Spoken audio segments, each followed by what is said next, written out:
Good morning, friends. Respected Mr. Sanjay Kumar, my senior colleague, Additional Chief Secretary, Housing and Urban Development, and also ACS Home, Maharashtra.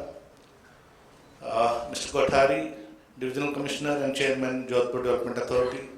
Mr. Meghraj Singh Ratnu,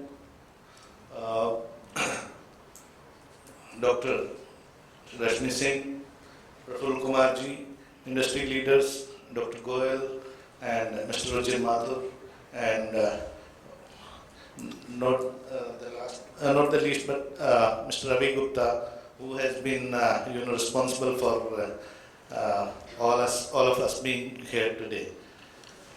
I'm sorry, I cannot restrict myself to 2 words because I have a topic which is very close to my heart, so I'll have to speak about the same, and which is also relevant for this seminar. I would start with an anecdote. In Bombay, somebody chanced upon Aladdin's chirag, and after rubbing it, he found the genie, and he asked कि बोल मेरे आका क्या चाहिए? So he said कि भैया एक छोटा सा घर दे दो रहने के लिए. The genie went back to the bottle. He says कि you are shying away from your promise. He says कि भैया अगर घर होता तो मैं बोतल में थोड़े रह रहा होता. So this is somehow the stage which is coming almost in all big towns, and people are finding it a lot more difficult to find affordable housing. So urban development is nothing if people do not have affordable housing. When we talk of 3 basic requirements of humankind or mankind, roti, kapda or makan, as we all know, food, clothing and shelter. So roti and kapda somehow people are able to manage because with the civilization coming to this pass or to this end, but housing is becoming a big challenge. So when this Homo sapiens or the present day man started walking on 2 feet straight from the primitive man, the hunter or the food gatherer, then came the clothing, different kind of, from the advent of, before the advent of cotton, the animal hides and the tree barks and things like that. And then we had the cotton, the wool, and then this petrochemical clothing and things like that. Housing also, same way it went on developing. From the caveman, he came to the riverside civilization, and then we had all these civilization, Egyptian civilization, Nile River, Mohenjo-daro, Harappa, and things like that. But now a very big challenge is coming, as the previous speakers have also told, that there is a huge demand for migratory people, those who flock to the nearby towns in search of job, in search of health requirements, in search of education or various other sectors. So these are the people basically who are in need of very affordable housing, and sometimes we frown upon them that they are the people who make our cities slums, who make our cities dirty, or who make our cities look ugly. But whereas we have Antila's 28-storied house for a single family, I don't view that. I am not opposed to that. I am not jealous of that. But on the same hand, in the very same locality, town, we have Dharavis. So we have to seriously consider where have we come by this civilization. So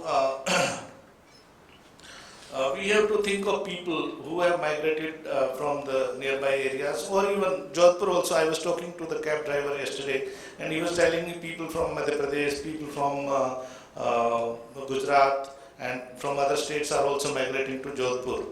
And this is happening everywhere. I come from Chandigarh, where we have people working in the construction industry.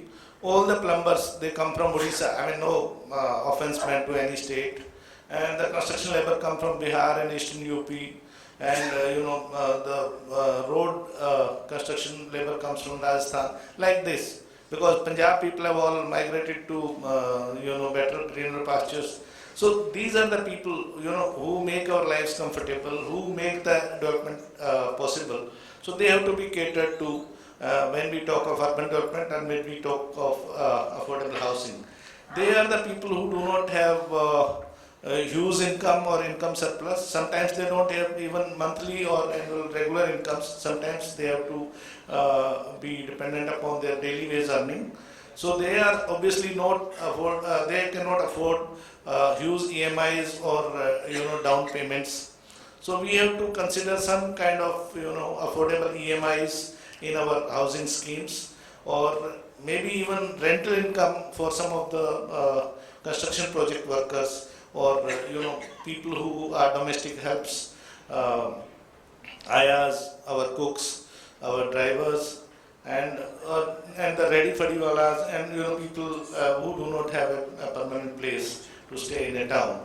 So until we take care of these people by introducing schemes in of course collaboration with the financial institutions, nationalized banks will have to do their bit because they insist on collateral and some kind of a property for before giving loan. So we have to think of these people. We have to think of support from the government side, whether it is HUDCO, whether it is Housing and Urban Affairs Department, Government of India, or Housing and Urban Development Departments of the states, or organizations like housing boards of different state governments, or organizations like Jodhpur Development Authority, Jaipur Development Authority, Delhi Development Authority, or Haryana Urban Development Authority, things like that. So we will have to come up with some schemes for these marginalized sections of the society, so that they are able to have a roof over their head, which they may call home. Home is not just a four-walled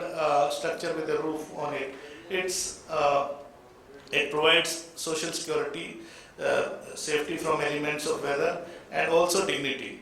So, apna ghar is a big dream for all people, including these people. So we'll have to come up schemes like Ashiana. Chandigarh has come up. Chandigarh Union Territory has come up schemes.